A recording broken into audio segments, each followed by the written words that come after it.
சந்தோஷம். மனித வாழ்க்கையில் அச்சம் இருந்தாலோ, இல்லை பயம் இருந்தாலோ, அடுத்த கட்டத்தில் நகருவது என்பது சிரமமான விஷயம் என்று சொல்வார்கள். விளையாட்டாக ஒரு கதை உண்டு.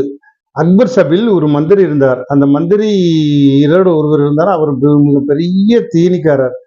இவருக்கு ஒன்றும் செய்ய முடியவில்லை. பயந்து அக்பரிடம் இந்த கோரிக்கை வைக்கிறார். அக்பரே, இவர் என்னால் சமாளிக்க முடியவில்லை. எவ்வளவு கொடுத்தாலும் சாப்பிட்டு கொண்டே இருக்கிறார். மாசம் மாசம் கொழுத்து கொண்டே இருக்கிறார். இவரை ஒரு மாதம் நாங்கள் சொல்லக்கூடிய ஒரு சின்ன நிபந்தனை ஏற்று இவரை உன்னோட வைத்துக்கொள் என்று சொன்னார். என்ன என்று கேட்கிற போல் நீங்க தீனி கொடுங்க, ஊட்டச்சத்து கொடுங்க. ஆனா 1 கிலோ கூட அவரால் வெயிட் ஏறக்கூடாது.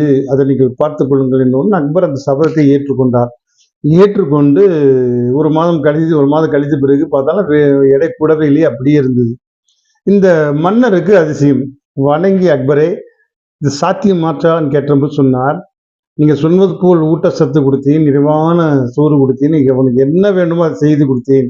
ஆனால் படுக்கை அறையை மட்டும் ஒரு சிங்கத்தின் கூட்டு அறையை வைத்து விட்டேன்.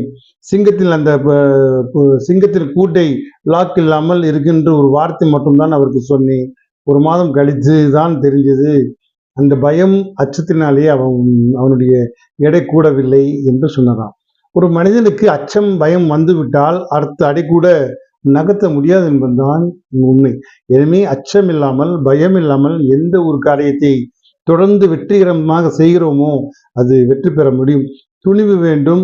அதே சமயத்தில் அது வெற்றி பெறக்கூடிய ஒரு தன்னம்பிக்கையும் ஒரு ஊக்கமும் நம்மிடம் வேண்டும் இருந்தால் அந்த அச்சம் நம்முடைய நெருங்காது. அச்சம் இருந்தால் அடுத்த அடி கூட நமக்கு ஒரு கேள்விக்குறிதான். சந்தோஷம். வாழ்க வளம்.